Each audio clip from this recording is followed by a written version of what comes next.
तो hello and welcome जितने मेरे भावी शिक्षक एवं शिक्षिका साथी है दोस्तों। उम्मीद करता हूँ कि सब स्वस्थ होंगे, मस्त होंगे। और दोस्तों क्या कहते हैं, बाबा भोले की कृपा से दोस्तों तैयारी भी अच्छे से कर रहे होंगे। दोस्तों सावन का महीना है, तो एकदम पवित्र महीना है दोस्तों। आप लोग के लिए बहुत ही शुभ समाचार लेकर आने वाला है अगले महीना। ठीक है, आपका लोग का एग्जाम भगवान करे अच्छा हो दोस्तों। तो मैं आज आप लोग के लिए लाया हूँ क्या कहते हैं, doctor Ranjeet Singh mission 50 IAS के द्वारा जो दोस्तों प्रैक्टिस बुक चलाया गया, उसका आज प्रैक्टिस सेट नंबर 14 दोस्तों। मैं इससे पहले 13 वीडियो फुल डिटेल एक्सप्लेनेशन के साथ डाल चुका हूं दोस्तों। आप नहीं देखे हैं तो जाइए प्लेलिस्ट में देखिए। अगर अभी तक आप हमारे चैनल पर नए हैं तो चैनल को सब्सक्राइब कर लीजिए दोस्तों। ठीक है दोस्तों, अब आते हैं दोस्तों आज के प्रैक्टिस सेट 14 के पहले क्वेश्चन पे। कह रहा है कि बिहार में शांति व्यवस्था स्थापित करने के बाद राजा मान सिंह ने उड़ीसा पर कब आक्रमण किया दोस्तों। तो कब किया था, तो 1590 ईस्वी में किया था, ध्यान रखिएगा दोस्तों। नेक्स्ट क्वेश्चन है दोस्तों, बंगाल के किस नवाब ने मुंगेर को अपनी राजधानी बनाया था दोस्तों। तो कौन सा नवाब था दोस्तों, तो उस नवाब का नाम क्या था दोस्तों। तो दोस्तों ध्यान रखिएगा कि किसने किया था, तो दोस्तों मीर कासिम था दोस्तों। ठीक है, मीर कासिम जो था क्या किया था दोस्तों, मुर्शिदाबाद से राजधानी को मुंगेर स्थानांतरित कर दिया था, ताकि मुर्शिदाबाद के षड्यंत्रात्मक माहौल तथा कोलकाता से दूर रहकर अंग्रेजी हस्तक्षेप से बच सके। ठीक है दोस्तों, ध्यान रखिएगा। नेक्स्ट है, अशोक के शिलालेखों में कौन सी लिपि का प्रयोग किया गया दोस्तों। तो कौन सी लिपि का, तो ब्राह्मी लिपि का प्रयोग किया गया, ध्यान रखिएगा। नेक्स्ट क्वेश्चन कह रहा है कि किस वंश के शासनकाल के दौरान महान चीन की दीवार का निर्माण किया दोस्तों, बताइए। बहुत अच्छा क्वेश्चन है, बहुत पूछा जाता है दोस्तों एग्जाम में, ध्यान रखिएगा। तो किस वंश के शासनकाल के दौरान हुआ था, तो दोस्तों ये हुआ था आपका चीन का निर्माण जो है दोस्तों आपका क्या कहते हैं, सम्राट चीन शी हुआंग के शासनकाल के दौरान हुआ था। चीन शी हुआंग जो है दोस्तों चीन वंश का संस्थापक था दोस्तों, ध्यान रखिएगा। किस वंश का, तो चीन वंश का संस्थापक था। ठीक है, ध्यान रखिएगा। अब आते हैं क्वेश्चन नंबर 5 पे। सिंधु घाटी की सभ्यता में कालीबंगन निम्नलिखित में से किस चीज़ के लिए प्रसिद्ध है। सबसे पहले आपको पता होना चाहिए दोस्तों, कालीबंगन कहाँ है, तो राजस्थान में है। किस चीज़ के लिए प्रसिद्ध है दोस्तों, तो ये है दोस्तों आपके मिट्टी के बर्तन के लिए। ठीक है दोस्तों, और जूते हुए खेत के साक्ष्य भी दोस्तों यहीं से मिला, ध्यान रखिएगा। नेक्स्ट कह रहा है कि शिवाजी को किस वर्ष छत्रपति का ताज मिला, मतलब उपाधि मिला, मतलब टैग मिला। ठीक है, डिग्री मिला एक तरह से। तो यह है दोस्तों आपका 1674 में, ध्यान रखिएगा दोस्तों। ठीक है, अब आते हैं क्वेश्चन नंबर 7 पे। निम्न में से कौन बिहार का प्रथम नायब नाजिम था दोस्तों, बताइए कौन सा। तो ये थे दोस्तों आपके राजा राम नारायण जो थे दोस्तों प्रथम नायब नाजिम थे। बिहार के किस क्षेत्र में 1757 से 58 के मध्य मीर जाफर एवं अंग्रेजों का विरोध किसने आरंभ किया था दोस्तों। तो ये बताइए दोस्तों किसने, तो ये किया था दोस्तों राजा राम नारायण ने, पहलवान सिंह ने, कामागार खां एवं सुंदर सिंह ने। तो दोस्तों इसका आंसर हो गया उपयुक्त सभी ने मिलकर दोस्तों क्या किया था दोस्तों, मीर जाफर एवं अंग्रेजों का विरोध किया था, ध्यान रखिएगा दोस्तों। अगर अभी तक आप हमारे चैनल पर नए हैं तो चैनल को सब्सक्राइब कर लीजिए। और दोस्तों हर वीडियो का लिंक मैं नीचे दे देता हूँ डिस्क्रिप्शन बॉक्स में, टेलीग्राम लिंक दे देता हूँ, जहाँ पे जाके आप PDF वगैरह भी दे सकते हो दोस्तों मॉक टेस्ट मारने के लिए। क्वेश्चन नंबर है कि गुरिल्ला युद्ध की अवधारणा को लागू किया था दोस्तों, किसने अवधारणा को लागू किया दोस्तों, शिवाजी ने दोस्तों, ध्यान रखिए। गुरिल्ला युद्ध का मतलब होता है कि दोस्तों अगर आपके पास बहुत बड़ी संख्या में सैनिक नहीं है तो आप क्या कीजिएगा, छुप के वार कीजिएगा दोस्तों लगा के। ठीक है, ताकि आप उससे बहुत बड़ी संख्या में जिस राजा के पास सेना है उससे लड़ सके। ठीक है दोस्तों, ध्यान रखिएगा। नेक्स्ट है, मतलब टुकड़ी में होता है दोस्तों, 10 कहीं और छुपा रहता है, 10-20 कहीं और छुपा रहता है, 10-20 कहीं और छुपा रहता है, और दोस्तों इंतजार करते रहता है, घात लगा के जैसे ही मौका मिलता है वार करता है। नेक्स्ट है, वह मस्जिद कहाँ स्थित है जहाँ पैगम्बर मोहम्मद साहब की दाढ़ी बाल को सुरक्षित रखा गया है। तो वह दोस्तों आपका श्रीनगर में दोस्तों, ध्यान रखिएगा। ठीक है, श्रीनगर में जो दोस्तों पैगम्बर मोहम्मद साहब के दोस्तों दाढ़ी बाल को सुरक्षित रखा गया, ध्यान रखिएगा। अब आते हैं क्वेश्चन नंबर 11 पे। स्वतंत्रता के उपरांत बिहार में उग्र छात्र आंदोलन की शुरुआत कब हुई थी दोस्तों, तो कब हुई थी, तो बताइए दोस्तों 1955 में हुई थी, ध्यान रखिएगा। नेक्स्ट है, टीपू सुल्तान की राजधानी निम्नलिखित स्थान पर थी। तो किस स्थान पर थी दोस्तों, तो टीपू सुल्तान जो था मैसूर का शासक था, और इसकी राजधानी जो थी दोस्तों श्रीरंगपट्टनम में थी। नेक्स्ट जो है कहता है कि नमक सत्याग्रह एवं डांडी पर सरकार की तात्कालिक प्रतिक्रिया क्या थी दोस्तों। तो इसकी तात्कालिक प्रक्रिया क्या थी कि इसे गंभीरता से नहीं लिया जाए दोस्तों, इसको सीरियसली नहीं लिया गया। लेकिन जब बाद में पता है कि गांधी जी का आंदोलन तो सीरियसली तो लेना ही ना पड़ेगा, ये तो पूरा देश खड़ा हो जाएगा। ठीक है, क्वेश्चन नंबर 14 का है, ब्रिटिश सरकार ने पहली बार यह घोषणा की कि उसकी मंशा भारत में धीमे धीमे एक उत्तरदायी सरकार बनाने की है। किसके द्वारा मतलब संकेत दे दिया था, तो वह है दोस्तों आपको अगस्त अगस्त घोषणा जो है 1917 के द्वारा। अब आते हैं नेक्स्ट, कह रहा है कि अंग्रेज भारत में व्यापारी के रूप में आए और उन्होंने जो कंपनी बनाई उसका नाम था दोस्तों, कौन सा कंपनी बनाया था दोस्तों बताइए, उसका नाम क्या था? तो उसका नाम था दोस्तों ईस्ट इंडिया कंपनी, दोस्तों ध्यान रखिएगा। नेक्स्ट कह रहा है कि ईस्ट इंडिया कंपनी के परमिटों का प्रयोग, ईस्ट इंडिया कंपनी के परमिटों को प्रयोग करने की कानूनी वैधता एक राजकीय आदेश पर निर्भर करती थी। और किसने पारित किया दोस्तों? तो दोस्तों अगर अभी तक आप हमारे चैनल पर नए हैं तो चैनल को सब्सक्राइब कर लो और बेल आइकन को दबा लें। दोस्तों आते हैं इसके आंसर पे। तो इसका आंसर जो हो जाएगा दोस्तों आपका फर्रुखसियर होगा, जो हो जाएगा। ध्यान रखिएगा दोस्तों, क्या हुआ था कि 1717 फर्रुखसियर जो था एक फरमान जारी किया। क्या जारी किया? फर्रुखसियर ने एक फरमान अंग्रेजों को जारी किया जिसमें 3000 वार्षिक कर देकर बंगाल में बिना अतिरिक्त चुंगी दिए व्यापार करने की छुट्टी दे दी थी। मतलब समझिए कि 3000 में पूरा बंगाल का सौदा हो गया था, ठीक है, बिक गया था। अब आते हैं क्वेश्चन नंबर 17 पे। बिहार की उत्तर से दक्षिण तक कितनी लंबाई है दोस्तों? तो कितनी लंबाई है? तो उत्तर से दक्षिण तक बिहार की कितनी लंबाई है दोस्तों? तो वह आपकी 345 किलोमीटर है। जबकि चौड़ाई आपसे पूछा जाए दोस्तों तो बिहार के केस में उल्टा है, तो वो ज़्यादा है, 483 किलोमीटर। इसको ध्यान कैसे रखिएगा दोस्तों? तो दोस्तों गौतम बुद्ध का मृत्यु जो है 483 ईसा पूर्व में हुआ था, इस हिसाब से आप ध्यान रख सकते हैं। और 345 में दोस्तों 3, 4, 5 कंटिन्यू आता है, तो इस हिसाब से आप 345 जो उसका उत्तर से दक्षिण वाला ध्यान रख सकते हैं। नेक्स्ट है डिजिटल इंडिया भू अभिलेख का आधुनिकीकरण कार्यक्रम कब शुरू किया गया था दोस्तों? कब शुरू किया गया था? तो यह दोस्तों आपका क्या होगा दोस्तों? ये जो है आपका दोस्तों 2008 में शुरू किया गया था, इसलिए इसका कोई भी आंसर है। निम्न में से किस शासक ने विदेशों में आधुनिक प्रकार के दूतावास स्थापित किए थे दोस्तों? तो वो था दोस्तों आपका टीपू सुल्तान था, ध्यान रखिएगा। बहुत ही दोस्तों क्या कहते हैं, बहादुर था ये राजा, ठीक है, जिसका इतिहास ऐसे ही किसी का नहीं बनता है, ध्यान रखिएगा। अब आते हैं क्वेश्चन नंबर 20 पे। सन 1690 में किस भारतीय नगर की खोज जो है जॉब चार्नोक ने की थी? ठीक है दोस्तों, किस भारतीय नगर की खोज जो है जॉब चार्नोक ने की थी? तो हो जाएगा दोस्तों आपका कोलकाता, ठीक है दोस्तों, ध्यान रखिएगा, कोलकाता की खोज की थी। अब आते हैं क्वेश्चन नंबर क्या कहते हैं 21 पे। उत्तरी गोलार्ध में सबसे छोटा दिन होता है दोस्तों, कब होता है? तो उत्तरी गोलार्ध में जो सबसे छोटा दिन होता है आपको 22 दिसंबर को होता है दोस्तों, ध्यान रखिएगा। तो इसका आंसर क्या हो जाएगा? आपका बी हो जाएगा। नेक्स्ट कह रहा है जून के महीने में मानसून का फटना वर्षा लाता है, इसका मेन कारण क्या है दोस्तों? तो ये जो है दोस्तों आपका क्या है कि इसका केरल और तमिलनाडु के दक्षिण तट पर दोस्तों क्या होता है, जून के महीने में मानसून जब फटता है दोस्तों तो क्या होता है, वर्षा होता है। दोस्तों अगर अभी तक आप हमारे चैनल पर नए हैं तो चैनल को सब्सक्राइब कर लो और बेल आइकन दबा लें। नेक्स्ट क्वेश्चन है, कहता है कि खाद्य श्रृंखला से अभिप्राय है इनमें से किसके द्वारा ऊर्जा अंतरण होता है दोस्तों? किसके द्वारा ऊर्जा अंतरण होता है बताइए दोस्तों? तो इसका जो आपका आंसर है, इसका आंसर मैं बता रहा हूँ दोस्तों आप लोगों के सामने। इसका आंसर है आपका कह रहा है कि भूगर्भ से धरातल की ओर। नहीं दोस्तों, ये गलत बात है। निम्न अक्षांश से उच्च अक्षांश की ओर, ये भी गलत बात है दोस्तों। तो दोस्तों इसका आंसर क्या हो जाएगा? एक जीव से दूसरे जीव में। दोस्तों क्या होता है खाद्य श्रृंखला? मतलब फूड चेन खाता है, मतलब ऊर्जा का रूपांतरण एक जगह से दूसरी जगह होता है। जैसे पेड़ पौधों को क्या होता है मतलब आदमी खा लेता है, जब कोई भी बकरी वगैरह खा लेता है, बकरी को क्या होता है दूसरा जानवर खा लेता है, तो क्या होता है मतलब जो मतलब घास फूस का जो एनर्जी है क्या गया बकरी में गया, बकरी की एनर्जी जो है बाघ वगैरह में गया, बाघ का दोस्तों इस तरह से क्या होता है संचरण होते रहता है फूड श्रृंखला में दोस्तों, फूड चेन में ध्यान रखिएगा। नेक्स्ट जो है पृथ्वी की का विशालतम पारिस्थितिकी तंत्र है दोस्तों, क्या है? तो ये है दोस्तों आपका बायोम, ध्यान रखिएगा। पृथ्वी का जो विशालतम पारिस्थितिकी तंत्र क्या है? बायोम में, ध्यान रखिएगा। नेक्स्ट है ग्रेट बैरियर रीफ कहाँ पर स्थित है दोस्तों? तो ये है दोस्तों आपका ऑस्ट्रेलिया में है, ध्यान रखिएगा दोस्तों, ठीक है। नेक्स्ट जो है क्वेश्चन नंबर 26 का निम्नलिखित में से कौन सी पर्वत श्रृंखला यूरोप तथा एशिया को अलग करती है? इसको दोस्तों 5 स्टार मार्क कर लीजिएगा। ये जो है दोस्तों आपको यूराल पर्वत श्रृंखला जो है दोस्तों यूरोप तथा एशिया को अलग करती है, ध्यान रखिएगा दोस्तों, ठीक है। अब आते हैं क्वेश्चन नंबर 27 पे। हिमालय में 3600 मीटर से ऊपर एक विशिष्ट प्राकृतिक वनस्पति है दोस्तों।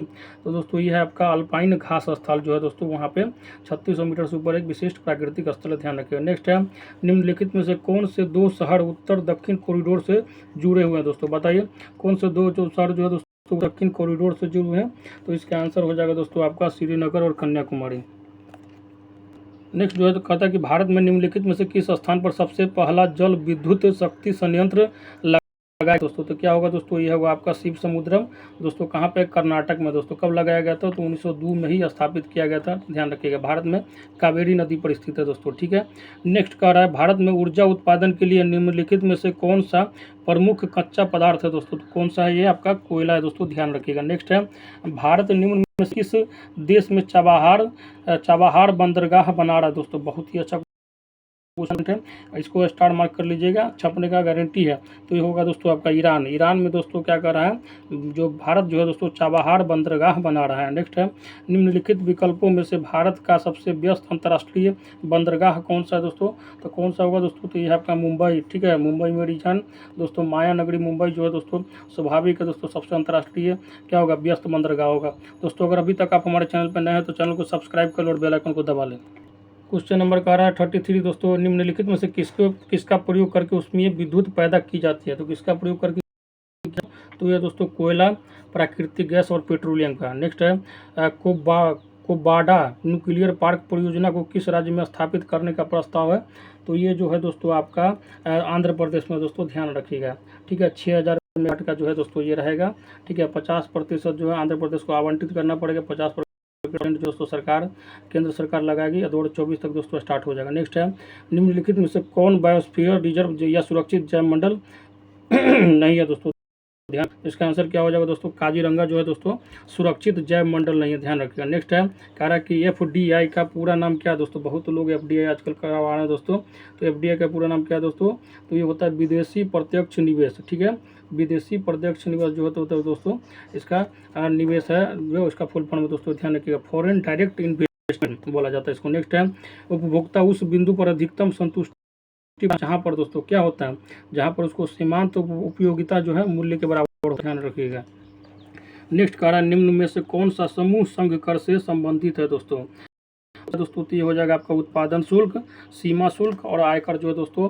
इसका भी एक ट्रिक भी है दोस्तों, मैं बता दूंगा, ऊषा निशा आय उपहार, इस तरह से संपत्ति सीमा केंद्र सरकार, ठीक है। उत्पादन शुल्क, सीमा शुल्क, निगम शुल्क, आय दोस्तों, ये सब केंद्र सरकार के अंतर्गत आता है, ध्यान रखिएगा। नेक्स्ट कह रहा है, मुद्रास्फीति जनित मंदी, ठीक है, इस परिस्थिति को संदर्भित करता है, डैश में किसको संदर्भित करता है दोस्तों, तो यह है समृद्धि की दर मूल्य वृद्धि दर से कम, ठीक है।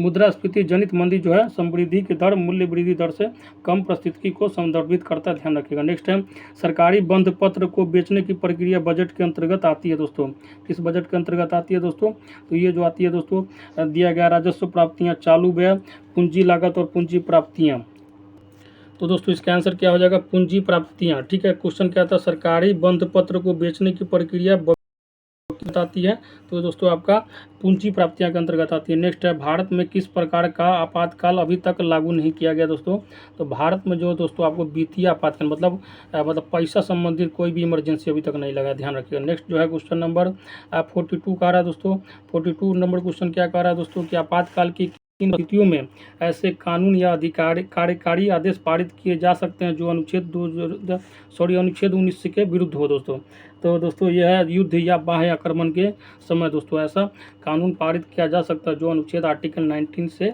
मतलब का उल्लंघन कर रहा हो, ठीक है दोस्तों, समझ में आ गया होगा। नेक्स्ट है, राज्य विधानमंडल की सदस्यता के लिए योग्यता का निर्धारण संविधान के अनुच्छेद 173 के तहत दिया गया, यह किसके अंतर्गत आता है दोस्तों, यह किसके अंतर्गत आता है, तो कमेंट बॉक्स में लिखिए। तो यह जो आता है दोस्तों आपका राज्य सरकार के अंतर्गत आता है, ध्यान रखिएगा दोस्तों। अगर अभी तक आप हमारे चैनल पर नए हैं तो चैनल को सब्सक्राइब कर लो और बेल आइकन को दबा लें, ठीक है। बहुत दोस्तों का रिक्वेस्ट था दोस्तों कि सर रंजीत सर पे वीडियो बनाए, तो मैं रंजीत सर पे आज वीडियो बना के ला रहा हूँ। और दोस्तों मैं हिंदी का प्रैक्टिस सेट जो है शुरू कर चुका हूँ, क्योंकि आपको पता है दोस्तों BPSC लैंग्वेज का पेपर भी लगा दी है। अगर आप लैंग्वेज का पेपर का तैयारी नहीं करते तो मैं इस बात की गारंटी देता हूँ कि लैंग्वेज का पेपर में आप फंस सकते हैं, ठीक है। कोई बस खुद दिमाग लगाए दोस्तों, BPSC लैंग्वेज का पेपर क्यों लगाई है, एक टीचर का एग्जाम ले रहा है, उसको पता है कि इसको हिंदी इंग्लिश पता होगा, लेकिन नहीं, वो चाहती है कि मैं थोड़ा भी कमज़ोर लड़का जो हो उसको मैं नई टीचर बनने दूँ, ठीक है, एकदम योग्य को। तो आपको पता है दोस्तों बीपीएससी 5 ऑप्शन डालेगी, अगर 4 भी डालेगी ना तो इतना मुश्किल कर देगी क्वेश्चन कि हालत ख़राब हो जाएगा। इसलिए दोस्तों अभी से सेट मारना शुरू कर दीजिए। 15-20 सेट लेकर आऊँगा मैं, हिंदी का पूरा कॉन्फिडेंस ला दूँगा एकदम लबालब। 60 नंबर केवल हिंदी से खींच लीजिएगा दोस्तों, ठीक है। 10 नंबर 5 नंबर इंग्लिश से, इंग्लिश का भी बता दूँगा ट्रिक कैसे पढ़ना है, ठीक है दोस्तों। तो घबराना नहीं है दोस्तों, चैनल बने रहिए और दोस्तों को भी बताइए, शेयर कीजिए ज़्यादा से ज़्यादा। आप लोग शेयर नहीं करते हैं, शेयर कीजिए, ठीक है, शेयर कीजिए, बहुत ज़्यादा शेयर करना है दोस्तों। आप लोग के लिए मैं सवेरे दोस्तों 3 बजे से ही वीडियो बनाना शुरू कर देता हूं, तो थोड़ा आप लोग भी दोस्तों अपना प्यार दिखाइए। अब आते हैं क्वेश्चन नंबर नेक्स्ट जो है 44 पे, राज्यपाल द्वारा जारी अध्यादेश अनुमोदन में अधीन है दोस्तों। किसमें अधीन है दोस्तों? तो राज्य विधानमंडल में क्या है, अनुमोदन में अधीन है, ध्यान रखिएगा। नेक्स्ट जो है राष्ट्रपति और उपराष्ट्रपति के चुनाव के, राष्ट्रपति और उपराष्ट्रपति के चुनाव के तथा सर्वोच्च न्यायालय और उच्च न्यायालय के न्यायाधीशों को हटाने में भाग लेता है दोस्तों। कौन भाग लेता है दोस्तों? तो लोकसभा भाग लेता है, ध्यान रखिएगा। क्या कहता है दोस्तों? राष्ट्रपति और उपराष्ट्रपति के चुनाव के तथा सर्वोच्च न्यायालय और उच्च न्यायालय के न्यायाधीशों को हटाने में कौन भाग लेता है? तो लोकसभा लेता है, ध्यान रखिएगा, ठीक है दोस्तों। नेक्स्ट है क्वेश्चन नंबर 46 का, भारतीय संसद की सबसे बड़ी समिति कौन सी है दोस्तों? बताइए कमेंट बॉक्स में, सबसे बड़ी समिति कौन सी है दोस्तों? जल्दी से कमेंट बॉक्स में बताइएगा क्या होगा इसका आंसर। दोस्तों क्या हो जाएगा? भारतीय संसद की जो सबसे बड़ी समिति होती है दोस्तों, ये होती है आपकी प्राक्कलन समिति होती है, ध्यान रखिएगा। इसमें दोस्तों कुल 30 सदस्य होते हैं, ठीक है। 30 को 30 लोकसभा से लिए जाते हैं। और दोस्तों इसका जो अध्यक्ष होता है दोस्तों, कौन होता है? तो ये होता है दोस्तों जिसका पार्टी का सरकार आता है उसी का होता है। लेकिन ध्यान रखिए, एक बात बोल रहा हूँ, पब्लिक अकाउंट कमेटी, लोक लेखा समिति जो होता है दोस्तों, इसमें जो अध्यक्ष होते हैं वो क्या होते हैं? विपक्ष से लिया जाता है, ठीक है दोस्तों। अभी मल्लिकार्जुन खड़गे को बनाया गया दोस्तों, जो थे उस समय, लेकिन इसको अभी क्या भारतीय राष्ट्रीय कांग्रेस का अध्यक्ष बना दिया गया दोस्तों। सोनिया गांधी जो कांग्रेस पद के अध्यक्ष से इस्तीफा दे दी थी, तो अभी कौन है, क्या कहते हैं, मल्लिकार्जुन खड़गे दोस्तों। ये इससे पहले लोक लेखा समिति के अध्यक्ष थे, ध्यान रखिएगा। नेक्स्ट है क्वेश्चन नंबर 47 का, भारत के नियंत्रक और महालेखा परीक्षा की रिपोर्ट की समीक्षा करने वाली संसदीय समिति है दोस्तों। तो कौन सी समिति है दोस्तों? तो इसका आंसर क्या होगा? प्राक्कलन समिति है कि प्रवर्ग समिति है? तो दोस्तों इन दोनों में से कोई नहीं होगा। और नेक्स्ट आते हैं दोस्तों, तो इसका आंसर क्या हो जाएगा दोस्तों? लोक लेखा समिति होगा, ध्यान रखिएगा, ठीक है। लोक लेखा समिति में दोस्तों 22 सदस्य होते हैं, 15 लोकसभा से, 7 राज्यसभा से होते हैं। और इसका अध्यक्ष जो होता है दोस्तों विपक्ष पार्टी से होता है, ध्यान रखिएगा, ठीक है। ताकि दोस्तों देश का जो है फाइनेंशियल कोई गड़बड़ी नहीं हो, बहुत ज़्यादा दलाली नहीं हो, करप्शन नहीं हो, इसलिए बनाया जाता है विपक्ष से, हर चीज़ को ध्यान रखा जाता है। नेक्स्ट जो है नागरिकों के मूल अधिकारों पर इनमें से कौन प्रतिबंध लगा सकता है दोस्तों? कौन लगा सकता है बताइए दोस्तों कमेंट बॉक्स में जल्दी से, कौन लगा सकता है? तो यह दोस्तों आपका संसद है, ठीक है। नागरिकों के मूल अधिकार पर भी प्रतिबंध लगा सकता है। नेक्स्ट है गुजरात के पास लोकसभा के लिए कितनी सीटें हैं दोस्तों? तो कितनी है? तो लोकसभा के लिए दोस्तों इसके पास कितनी सीटें हैं? तो 26 सीटें हैं दोस्तों, ध्यान रखिएगा। बिहार के पास कितने हैं? 40 है दोस्तों, ध्यान रखिएगा। विधानसभा के लिए 243 है बिहार के पास। नेक्स्ट जो है कह रहा है कि भारतीय संसद में निम्न में से कौन बजट प्रस्तुत करता है? कौन करता है दोस्तों? तो ये करता है दोस्तों आपका वित्त मंत्री, ध्यान रखिएगा, ठीक है। अभी कौन है? निर्मला सीतारमन मैडम, जो कभी कहती है कि हम प्याज नहीं खाते हैं, कभी कहती है लहसुन नहीं खाते हैं दोस्तों, ठीक है। और इसे तो दोस्तों साउथ इंडिया में तो कमला हसन चलता है, तो लहसुन खाने की जरूरत भी नहीं है। नेक्स्ट जो है कहते हैं 51 नंबर क्वेश्चन कर रहा है कि जल का क्वथनांक उच्च तुंगता पर किस कारण से घट जाता है दोस्तों? क्या कारण दोस्तों होता है दोस्तों? तो इसका आंसर हो जाएगा निम्न वायुमंडलीय दाब के कारण जो है दोस्तों क्वथनांक जो है घट जाता है। नेक्स्ट है शीतलन की दर निर्भर करती है दोस्तों, शीतलन की दर किस पर निर्भर करती है दोस्तों? तो इसका आंसर क्या हो जाएगा? तो ये होता है बॉडी और उसके आसपास के चीज़ों के बीच के तापमान में अंतर पर, सही बात है। विकिरणकारी सतह की प्रकृति पर, ये भी सही है। विकिरणकारी सतह के क्षेत्र पर, तो दोस्तों उपयुक्त सभी आंसर हो जाएगा। नेक्स्ट है शीतकाल में हैंडपंप का पानी गर्म होता है, क्योंकि दोस्तों क्या कारण है? क्योंकि दोस्तों पृथ्वी के भीतर तापमान जो है वायुमंडल के तापमान से अधिक होता है, इसलिए दोस्तों जब हैंडपंप चलाते हैं तो जो अंदर से पानी निकलता है वो गर्म निकलता है। क्यों? क्योंकि पृथ्वी के भीतर का तापमान जो है ज़्यादा होता है। नेक्स्ट है किसी परख नली में अमोनियम क्लोराइड तथा सोडियम क्लोराइड गर्म करना निम्न में से किसका उदाहरण है दोस्तों? किसका उदाहरण है? तो ये दोस्तों आपका खुली प्रणाली का उदाहरण है, ध्यान रखिएगा। नेक्स्ट क्वेश्चन कह रहा है निम्न में से किसे ठोस सॉल का उदाहरण है दोस्तों कहेंगे? ठोस सॉल का उदाहरण किसको कहेंगे दोस्तों? तो ये हो जाएगा दोस्तों आपका क्या कहते हैं, ये क्या हो जाएगा दोस्तों बताइए कमेंट बॉक्स में। तो ये हो जाएगा आपका रंगीन रत्नों को ठोस सॉल का उदाहरण कहते हैं दोस्तों, ठीक है। ठोस सॉल वह कोलाइडी विलयन होते हैं जिनमें पदार्थ के ठोस कणों का किसी ठोस माध्यम में परिक्षेपण होता है। उदाहरण के लिए रंगीन रत्न, मूंगा फना। दोस्तों मैं समझा देता हूँ जैसे इसको डिटेल में। जैसे दूध क्या होता है, दूध में अब पानी मिला देते हैं तो क्या करते हैं, दूध भी लिक्विड होता है और क्या कहते हैं पानी भी लिक्विड होता है। तो ये हो गया लिक्विड में लिक्विड का सोल हो गया। तो उसी तरह से ठोस में ठोस मिला के बनाया जाता है किसको, रंगीन रत्नों को, यही कहना चाह रहा। क्वेश्चन नंबर 56 करा कि अमेरिका जापान के ऊपर जो 2 परमाणु बम गिराया गया था उनका नाम क्या था दोस्तों। तो बताइए दोस्तों, अब बहुत इंपॉर्टेंट क्वेश्चन है, इसको याद कर लीजिएगा। वो जो गिराया गया था लिटिल बॉय, मतलब छोटा लड़का और फैट मैन, ठीक है, मोटा आदमी, ठीक है, इसका नाम था दोस्तों, ध्यान रखिएगा, छोटा लड़का और मोटा आदमी, ठीक है। इसको याद करने के लिए मैं बता दिया हूँ, थोड़ा याद हो जाता है, इस सब बोल देने से थोड़ा दिमाग बैठ जाता है। नेक्स्ट जो है क्वेश्चन नंबर 11, किसी व्यक्ति की आंखों का भूरा, नीला तथा काला रंग किस विशेष रंजक की उपस्थिति पर आधारित है दोस्तों। तो ये बताइए दोस्तों किस पे है, तो आइरिस के कारण जो होता है दोस्तों, उसका आँख का भूरा, नीला और विशेष रंग का होता है, ध्यान रखिएगा। नेक्स्ट जो है क्वेश्चन नंबर 11 कि रक्त के थक्के के निर्माण में, नेक्स्ट क्वेश्चन कह रहा है कि रक्त के थक्के के निर्माण में किस एंजाइम का युक्तिकरण अथवा जुड़ाव होता है दोस्तों। तो किसका होता है दोस्तों, ठीक है दोस्तों। अब आता है क्वेश्चन नंबर 59 पे, हीमोग्लोबिन में सम्मिलित धातु है दोस्तों, कौन है। तो हीमोग्लोबिन में कौन सा धातु सम्मिलित है दोस्तों, तो यह आयरन या लोहा, ध्यान रखिएगा। नेक्स्ट है शब्द RH फैक्टर संदर्भित करता है दोस्तों, किसको करता है, जल्दी से बताइए कमेंट बॉक्स में दोस्तों। बायोलॉजी का बहुत ही अच्छा क्वेश्चन है, तो ये संबंधित करता है दोस्तों रिसर्च फैक्टर को, ध्यान रखिएगा। नेक्स्ट जो है कहता है कि व्यक्तिगत सत्याग्रह में विनोबा भावे को प्रथम सत्याग्रही चुना गया था, दूसरा कौन था दोस्तों, बताइए दोस्तों दूसरा कौन था, जल्दी से बताइए कमेंट बॉक्स में। तो दूसरा जो था दोस्तों आपका था जवाहरलाल नेहरू, ध्यान रखिएगा दोस्तों, ठीक है। दूसरा कौन था, जवाहरलाल नेहरू था, ठीक है दोस्तों। उम्मीद करता हूँ दोस्तों ये समझ में आ गया होगा, ठीक है। अब आते हैं क्वेश्चन नंबर 62 पे, भारतीय स्वतंत्रता संग्राम के संदर्भ में 16 अक्टूबर 1905 निम्नलिखित कारणों में से किसके लिए प्रसिद्ध है दोस्तों। तो किसके लिए प्रसिद्ध है, क्योंकि दोस्तों इसी समय दोस्तों क्या हुआ था, बंगाल का विभाजन हुआ था, ध्यान रखिएगा। किसने किया था दोस्तों, किसका दिमाग का ये खेल था, तो कर्जनमा का था, तो ठीक है दोस्तों, ध्यान रखिएगा। नेक्स्ट है करो या मरो नारा निम्नलिखित आंदोलनों में से, करो या मरो जो है नारा निम्नलिखित आंदोलनों में से किसके साथ संबंधित है दोस्तों। तो ये है दोस्तों आपका भारत छोड़ो आंदोलन के समय जो है ये नारा दिया था, कौन, गांधी जी ने दिया था दोस्तों, ध्यान रखिएगा। 8 अगस्त 1942 को ये आंदोलन शुरू हुआ था। नेक्स्ट क्वेश्चन कह रहा है कि दांडी यात्रा के साथ निम्नलिखित में से क्या प्रारंभ हुआ था दोस्तों, क्या प्रारंभ हुआ था, बिना अवज्ञा आंदोलन प्रारंभ हुआ था दोस्तों, ध्यान रखिएगा, ठीक है। अब आते हैं क्वेश्चन नंबर क्या कहते हैं 65 पे, भारतीय स्वतंत्रता संग्राम के दौरान रॉलेट एक्ट ने किस कारण से सार्वजनिक रोष उत्पन्न किया था दोस्तों, किस कारण से किया था दोस्तों। तो ये है जो दोस्तों इन लोगों इसमें क्या हुआ था, इसमें लोगों को बिना मुकदमा चलाए जेल भेजने के लिए अधिकृत किया गया था दोस्तों, ठीक है। बिना वकील, बिना वकील, बिना दलील का कानून है दोस्तों, इसको उस समय कालर कानून का कहा गया था। जैसे अभी जो BPSC कर रही है दोस्तों, मतलब जो बिहार सरकार आप लोग के लिए लगाई है एग्जाम का नियम, बताइए 2 महीना पहले जब आप लोग का क्या हुआ था दोस्तों, ज्वाइनिंग होने वाला था दोस्तों, मेरिट लिस्ट आने वाला था, उस समय दोस्तों नियम चेंज कर दिए। तो क्या है, ना वकील है, ना अपील है, ना दलील है, अपना मन का नियम लगा दिया। लेकिन क्या कीजिएगा दोस्तों, आप लोग हम लोग क्या है बस संघर्ष ही कर सकते हैं, सिस्टम के साथ चल सकते हैं। नेक्स्ट क्वेश्चन है 66 नंबर का है कि निम्नलिखित ब्रिटिश प्रधानमंत्रियों में से किसने भारत में क्रिप्स मिशन भेजा था दोस्तों, किसने भेजा था दोस्तों। तो वो है आपके विंस्टन चर्चिल दोस्तों, यही जहाँ 1 नंबर के बेहुदा आदमी था दोस्तों, बोला था गांधी जी के अर्धनग्न फकीर था दोस्तों, ठीक है। लेकिन जब वही गांधी इंग्लैंड में गया था दोस्तों, वही पहन के दोस्तों खादी का, तो पूरा ब्रिटेन जो है दोस्तों उसको देखने के लिए आया था। समझिए कि उस इंसान का क्या हस्ती था, कितना क्रेज था दोस्तों, समझिए।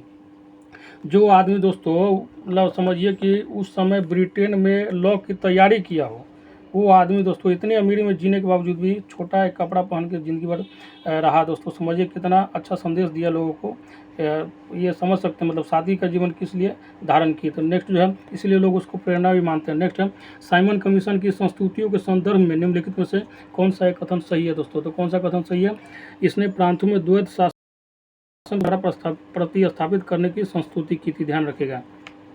नेक्स्ट क्वेश्चन जो है दोस्तों आपका कह रहा है 68 नंबर क्वेश्चन कह रहा है कि पहला स्टेटमेंट, डॉक्टर राजेंद्र प्रसाद ने महात्मा गांधी को चंपारण आने तथा कृषकों की समस्या की जांच करने के लिए राजी किया दोस्तों। क्या ये बात सही है दोस्तों, बताइए दोस्तों ये बात सही है, सही है कि नहीं, बताइए दोस्तों।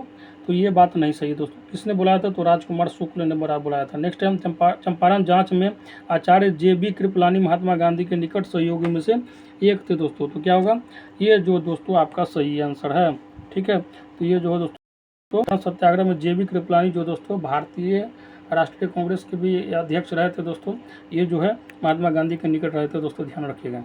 तो दोस्तों जो था वो दूसरा ऑप्शन सही है दोस्तों, ठीक है। जो क्या राजेंद्र प्रसाद राजी नहीं किए थे, और JB कृपलानी जो क्या थे दोस्तों, साथ में थे, ठीक है, दोस्ती का निभा रहे थे साथ, ठीक है। निम्नलिखित में से कौन क्रिप्स मिशन के साथ कांग्रेस का आधिकारिक वार्ताकार थे दोस्तों, कौन थे दोस्तों बताइए। तो इसका आंसर हो जाएगा दोस्तों पंडित जवाहरलाल नेहरू एवं मौलाना थे दोस्तों। इसके जो क्या थे, कांग्रेस के आधिकारिक वार्ताकार थे, ध्यान रखिएगा। नेक्स्ट है, वर्ष 1942 के भारत छोड़ो आंदोलन के संबंध में निम्नलिखित में से कौन सी एक टिप्पणी जो है सत्य नहीं है दोस्तों, कौन सी टिप्पणी सत्य नहीं है। तो दोस्तों कह रहा है कि यह आंदोलन अहिंसक था दोस्तों, ये जो है गलत है दोस्तों, ठीक है। यह आंदोलन अहिंसक नहीं रहा था दोस्तों, ठीक है। अब आते हैं दोस्तों क्वेश्चन नंबर 71 पे, कहता है NGT का पूर्ण रूप क्या है दोस्तों। तो NGT का पूर्ण रूप है दोस्तों नेशनल ग्रीन ट्रिब्यूनल है दोस्तों, ध्यान रखिएगा दोस्तों, क्या है, नेशनल ग्रीन ट्रिब्यूनल है दोस्तों, ध्यान रखिएगा। क्या है NGT के full form, national green tribunal है, ध्यान रख सकते हैं दोस्तों, ठीक है। तो इसका आंसर क्या हो जाएगा, ए हो जाएगा। अब आते हैं क्वेश्चन नंबर 72 पे। 72 नंबर क्वेश्चन क्या कह रहा है दोस्तों, कह रहा है कि निम्नलिखित में से कौन सा युग में जो है सही सुमेलित नहीं है, ठीक है, मतलब गलत सुमेलित को पकड़ना है दोस्तों, ठीक है। सही सुमेलित नहीं है मतलब गलत सुमेलित को पकड़ना है। तो आइए पढ़ते हैं दोस्तों। कह रहा है कि प्रथम विश्व जलवायु सम्मेलन क्या कर रहा है 1979 में हुआ था। तो दोस्तों कह रहा है कि प्रथम विश्व जलवायु सम्मेलन 1979 में हुआ था, बिल्कुल सही बात है दोस्तों। प्रथम पृथ्वी शिखर सम्मेलन है दोस्तों, ये भी सही है, पृथ्वी शिखर सम्मेलन। तो दोस्तों जो है पृथ्वी शिखर सम्मेलन 5 जो हुआ था 1997 में हुआ था, ये भी बात सही। कार्बन व्यापार मॉन्ट्रियल प्रोटोकॉल, ये गलत है दोस्तों, ठीक है, ये आपका गलत है, इसलिए दोस्तों ये आंसर सही हुआ क्योंकि नहीं पूछा है। नेक्स्ट है, जल प्रदूषण निवारण तथा नियंत्रक अधिनियम किस वर्ष लागू किया दोस्तों, जल्दी से बताइए कमेंट बॉक्स में, किस वर्ष लागू किया गया है। तो ये जो है दोस्तों आपको क्या कहते हैं 1974 में लागू किया गया दोस्तों। और एक मैं बात बता रहा हूँ उसको याद कर लीजिएगा। अब भारत में दोस्तों राजेंद्र सिंह को दोस्तों जल पुरुष से जाना जाता है, राजेंद्र सिंह को जल पुरुष के नाम से जाना जाता है, ध्यान रखिएगा। इनमें से किस पर्यावरणविद को जल पुरुष के नाम से जाना जाता है दोस्तों, तो वो है दोस्तों आपके कौन है, जल पुरुष के नाम से दोस्तों किसको जाना जाता है, तो वो है दोस्तों आपके राजेंद्र सिंह है दोस्तों, देख लीजिए आगे। नेक्स्ट है, चिपको आंदोलन के प्रणेता कौन थे दोस्तों, तो चिपको आंदोलन के प्रणेता कौन थे। क्वेश्चन नंबर 75 का चिपको आंदोलन के प्रणेता कौन है दोस्तों, बोल रहा मेघा पाटकर है, MS स्वामीनाथन MS स्वामीनाथन जो है दोस्तों हरित क्रांति से संबंधित है। मेघा पाटकर जो है दोस्तों नर्मदा बचाओ से है। और दोस्तों आगे जो है आपका ऑप्शन जो दिया गया है, तो दोस्तों इसका आंसर क्या, सुंदरलाल बहुगुणा दोस्तों, ठीक है। उत्तराखंड में स्टार्ट हुआ था दोस्तों ये आंदोलन, ध्यान रखिएगा।